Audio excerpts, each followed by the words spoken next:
नहीं, जहां हमने अपना जमीन दिया और आज हमारा ही लहू, आज हमारा ही रक्त बह रहा है उस धरती में। ये तो सूर्या ने आवाज भी उठाया, धनबाद में अब आवाज भी नहीं उठती है।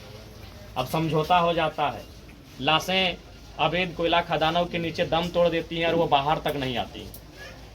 आज एक सूर्य आया है, कल को न जाने कितने लोग आएंगे और ये कितनी गोलियां मारेंगे, ये तो भविष्य की बात है। हमें लगता है कि जिस दिन पूरे राज्य से आवाज उठी, इनकी गोलियां कम पड़ जाएंगी। से मिलने के लिए आए थे, लेकिन काफ़ी तादाद में आप लोग जुटे हैं, काफ़ी भीड़ में आप लोग जुटे हैं, तो इसीलिए दो शब्द रखने के लिए आपके बीच आए हैं। हालांकि हम आज संबोधन के लिए या दो शब्द रखने के लिए यहाँ पे नहीं आए हैं। आप भी जानते हैं, हम लोग शोकाकुल परिवार से मुलाकात करने आए हैं, उनसे मिलने आए हैं, उन्हें ढांढस देने के लिए आए हैं। लेकिन चूँकि काफ़ी मात्रा में आप लोग आए हैं और गोड्डा, साहेबगंज, पाकुड़, ये क्षेत्र हम लोग 6 महीना साल भर के बाद आ पाते हैं, तो आप काफ़ी संख्या में है, इसीलिए मैं दो शब्द आपको बीच रखना थोड़ा सा मैंने मुनासिब समझा। हालांकि हमारा उद्देश्य नहीं था कि यहाँ जाके हम कुछ बोले, अगर बोले भी तो विषय पे बोले, लेकिन क्योंकि आप लोग आए हैं तो सबसे पहले तो आप सभी को पुनः हुल धरती में हुल जोहार करते हैं।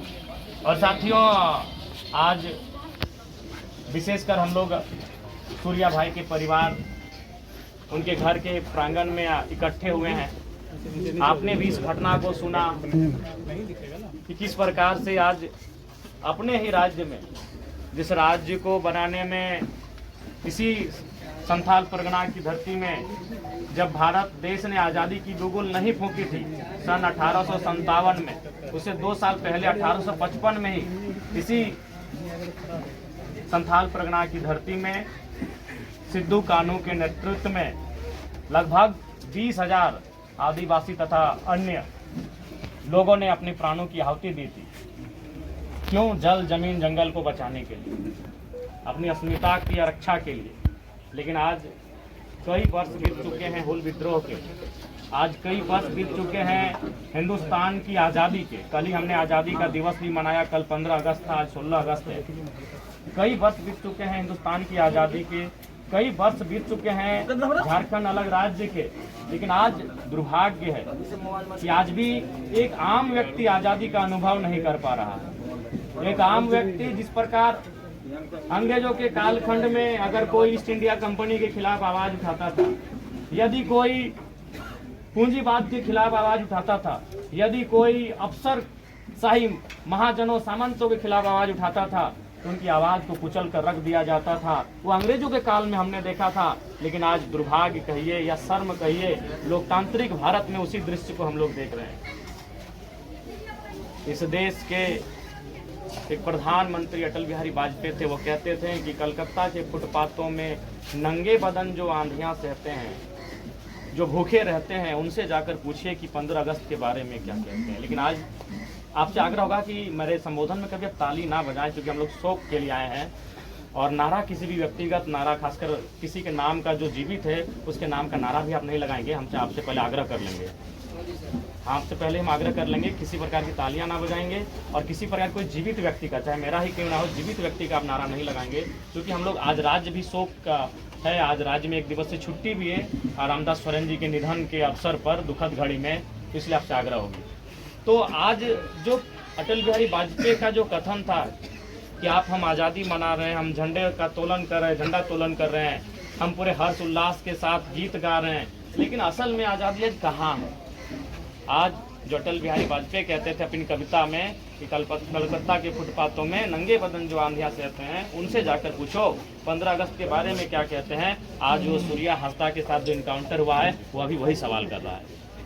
उनके परिजनों से मिले, उनकी पत्नी से मिले, ठीक हमारे बगल में बैठी हैं उनकी पत्नी, उनकी माता बैठी हैं, उनके 2 भाई बैठे हैं।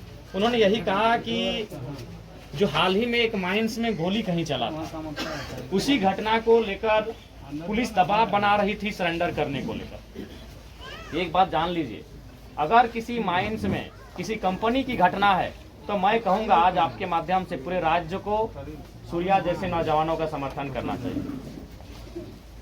अगर ये किसी के साथ, किसी महिला के साथ दुर्व्यवहार की बात आती, किसी किसान के साथ दुर्व्यवहार की बात आती, तो आप सूर्या भाई को गलत कह सकते थे, आप सूर्या को गलत कह सकते थे। लेकिन कंपनी का प्रसंग है, तो आपको भी जान रहे हैं कि ईस्ट इंडिया कंपनी और आज की कंपनी में कोई अंतर नहीं है, केवल नाम बदला। इसलिए अगर इनका सरेंडर करने का दबाव इसलिए था कि कोई माइंस से संबंधित मामला था, कोई कंपनी से संबंधित मामला था, चाहे वो पत्थर की खादान हो या कोयला की खादान हो, तो पूरे राज्य को सूर्या को अपराधी की नजर से नहीं, मेरे हिसाब से बागी की नजर से आप देख सकते हैं, अपराधी की नजर से नहीं देख सकते हैं। क्योंकि आज केवल आपका गोड्डा का ललमटिया ही परेशान नहीं है विस्थापन को लेकर।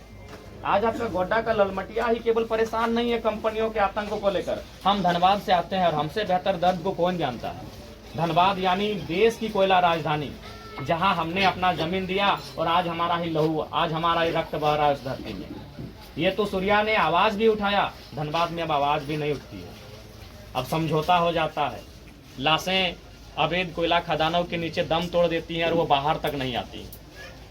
हम धनबाद से आते हैं, तो इसलिए अगर उनका सरेंडर करने का दबाव इसलिए पुलिस बना रही थी कि कोई कंपनी से विवाद था, तो मैं कहूंगा कि सूर्या को अपराधी के नजर से नहीं, उसे बागी के नजर से देखिए। क्योंकि कंपनी का क्या रूल है राज्य में, ये आपसे नहीं छुपा है।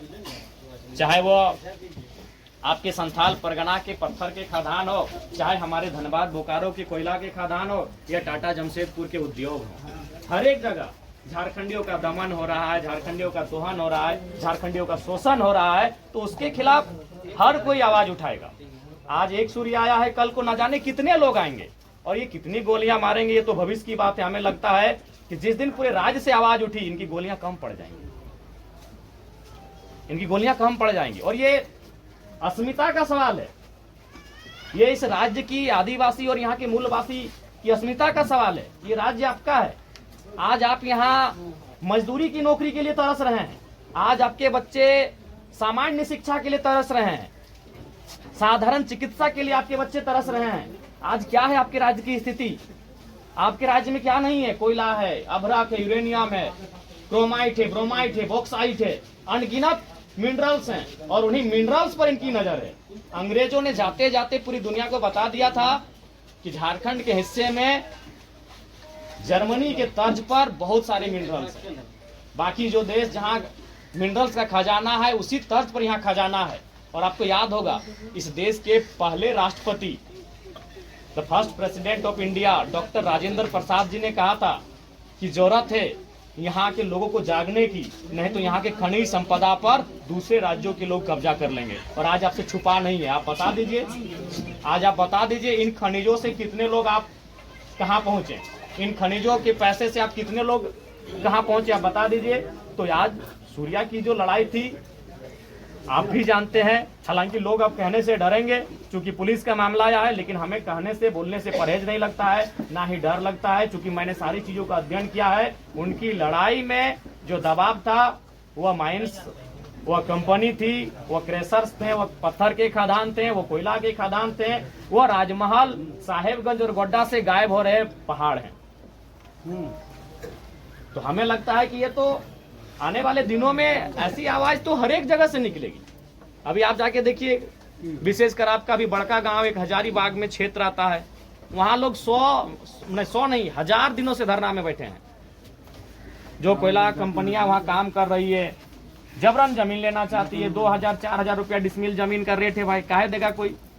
तो ये जो विषय जिसको लेकर आज आप सूर्या को देखें कि उनका इनकाउंटर तक किया कर दिया गया, यह विषय राज्य के हर एक क्षेत्र में है, लेकिन लोगों ने समझौता कर लिया।